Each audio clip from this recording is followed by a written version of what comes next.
If you're of a certain age, you can remember a time before streaming, before YouTube, even before the now-defunct Netflix queue, a time of the video rental store. I've never seen 10,000 tapes in one store. You had the ubiquitous Blockbuster chain, of course, but even a neighborhood mom-and-pop shop could make a good living, offering the latest movies for home viewing.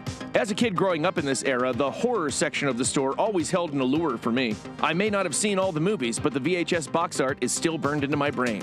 It's a near universal memory for a certain generation, and it's an experience you can relive at Killer Video, a sort of half-museum, half-art installation located in downtown Akron. Founder Jonathan Carmichael set out to create an environment that's like stepping back in time.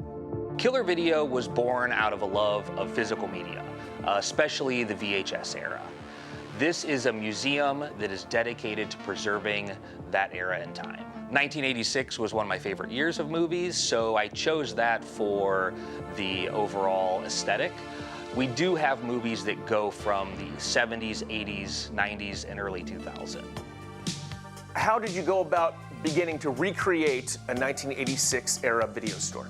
I started collecting most of the things in here when I was younger. I wanted this to really encapsulate the aesthetic of the ma and pa stores. I really questioned a lot if people would enjoy it, if they would understand it.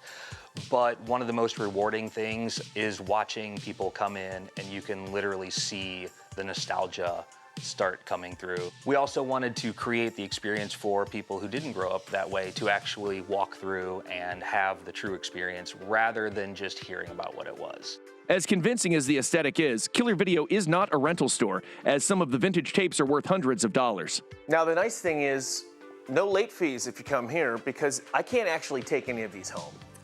That is correct. They are volatile and it is difficult to rent them out while trying to preserve them, but we do have DVD and Blu-ray rentals. And there's something here for everyone, regardless of your preferred genre. We tried to make it fun. We just added, we call it just the little guys section, which is your Critters, your Ghoulies, Chucky, Child's Play, and then the back wall is our usual suspects, and that goes over Freddy, Jason, Michael.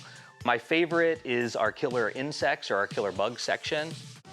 Past the charmingly accurate rental store facade lies a museum dedicated to the history of video merchandise and fandom. Rotating temporary exhibits are also featured to keep things fresh.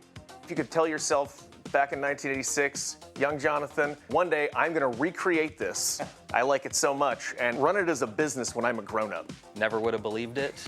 Well, I feel like a kid again. This place is gorgeous. Thank you so much for visiting. Congratulations. I'm gonna go find that copy of Sorority House Massacre that I always wanted to get when I was a kid. All right. This is Mike reminding you to be kind and rewind for 3 News.